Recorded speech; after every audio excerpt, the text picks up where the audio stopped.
Good morning and welcome to the 445 Productive Through Joy show with your host and your boy, Dr. Michael Datcher. This show airs each weekday morning, hella early AF, here at 4:45 a.m. on YouTube's Michael Datcher channel, and then at 4:45 p.m.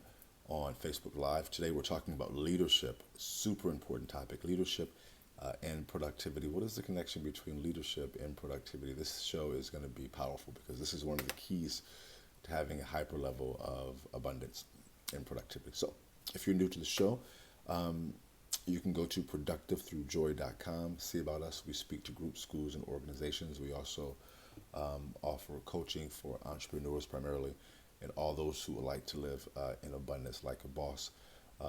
Please hit the subscribe button now and get all these videos for free. I did say free, 1, 2, 3, 4, free. All right, let's dive into the topic. Again, today we're talking about productivity and leadership. So this is your host and your boy, Dr. Michael Datcher. I'm the author of the New York Times bestseller, Raising Fences, which was a Today Show book of the month. Pick That book's film rights were optioned by the actor Will Smith, whose people called My People, and I eventually agreed to write the screenplay for that particular project. I'm also the author of the acclaimed historical novel, Americus, which is set 13 miles from Ferguson, where, of course, Michael Brown was murdered. God bless him and his family. Crazy situation, but way too typical, obviously. And that book interrogates the fact of the intersection of race and violence and family in the American family. It's about identical twin sons, one of whom gets vitiligo, the skin condition which makes black and brown folks lose their skin coloration in splotches. You may have seen people like that in that book. Really, as an extraordinary examination of really the American project. You know, the story of America is so often has been a story about race and how race empowers some and disenfranchises other. So powerful book. Also, just a great family story. If you're into family stories, it's a very, very powerful look at the American family. So that book will be out, oh my God, May the 14th, about 8-9 days, which is crazy. I'm very excited about it. It'll be the first American version. The book was originally published in Germany by a German press, making its American debut, which I'm very excited about. So look for that in bookstores everywhere. I'll be everywhere on this book tour, so look for me coming to your town. I'm doing a major media campaign, so I'll be on the BBC Live. Look for me Tuesday, that's the 15th of May on BBC Radio Live, 6 p.m. West Coast America time. You can just go to BBC Radio Live and learn about that.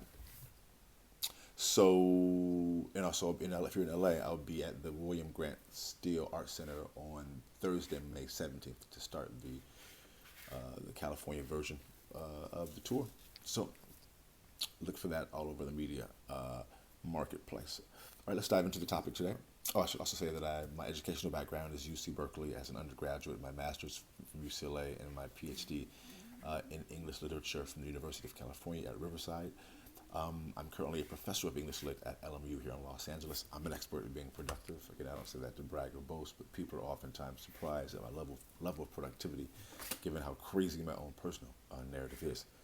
I am the product of a young girl who was raped at 16, gave birth to me at 17, and subsequently gave me up for adoption to a wonderful single divorcee, yet at the time no biological father, no adopted father. Listen, difficult times for the young MD, yet as Kool Modi famously said, how you like me now, right? And if I can be this productive through joy, so can many of us who are currently watching this show. And that's one of our passion projects, is helping people help themselves who have been through a lot, who've gone through difficulty, because we know what it's like to go through those types of difficulties, all right? So let's dive into the topic again. If you're enjoying the show, please invite people to join the conversation. Post this on your social media, become a subscriber. Let's dive into the topic. In the morning show, we like to also talk about the importance of framing your day before your day has a chance to frame you. Have mercy.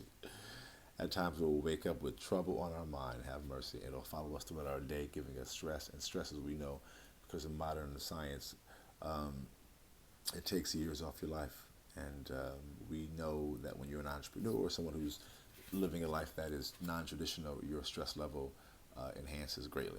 Being the boss is stressful. That's just what it is, and that's okay. But you also have a lot of freedom, and it's great. But you want to deal with the stress because it can definitely rob you of a lot of joy. So we help people to deal with that by engaging in ritual. Ritual can be defined as doing something around the same time, during the same day, uh, doing something every day at around the same time. Or yeah, that's a brief breakdown. I'm talking fast because we're rolling through the show quickly today. Yes. So let me share my brief morning rituals. In the mornings, I wake up at 3:30. I read a couple of spiritual business books. I do our show right now at 4:45. At 5, I work on my current novel until sunrise. I live here along the coast in Venice Beach, California. So then I go out to the beach. I meditate, pray, do yoga, come back, walk back, work on my book for a while longer, then walk up, run out to the beach again to run past Santa Monica Superior all the way back here to Venice to go to my gym, Gold's Gym, to get my buff on. So by 9:30, guys, I'm feeling amazing. My body's being flooded with endorphins, and that endorphin release moves me towards my goals and objectives. We're not saying do what I do. We're saying do what you do. And we help individuals to do just that. So I'm reading 3 books as a part of my morning ritual now. I'm reading a book called Cash in a Flash, which is kind of about spirituality and entrepreneurs. Seizing the moment, owning the moment, which is about what it sounds like it is, owning those moments in life. And the Nag Hammadi Library, which is kind of a book of ancient spiritual scriptures from the Gnostic tradition.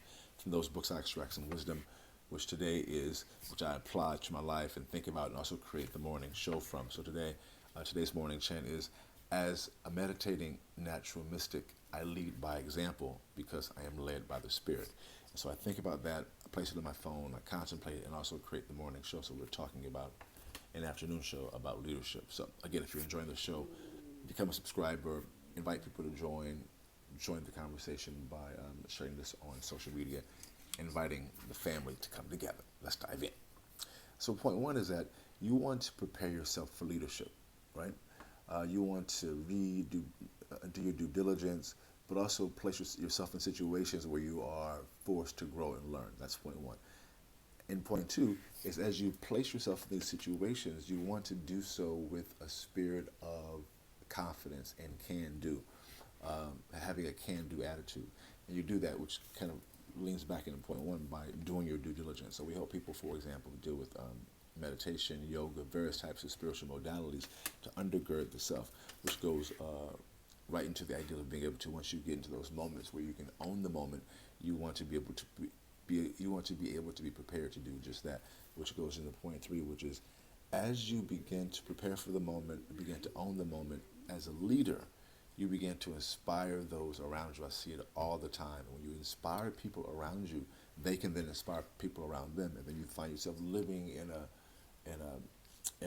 community of people who are inspired, who are sharing ideas back and forth, and who are growing collectively. And when you do that, life is good. It isn't only good in terms of being able to, of course, enhance your productivity and enhance your resources, quite frankly, but it's just exciting. When people are living inspired lives around you, it is a continuous feedback, loop of inspiration, and there is a palpable sense of straight out excitement. You want that to be your life. Boom, goes the dynamite. That's all we have for today's show. Thanks for being here. We air each weekday morning, hella early AF at 4:45 a.m. and going until 5. We're a show aimed at entrepreneurs primarily, and those who want to live in abundance like a boss. Go to productivethroughjoy.com. Have me come out, speak to your group, school, organization. Thanks for being here. We'll see you soon. Until then, let's talk about it and be about it. Deuces.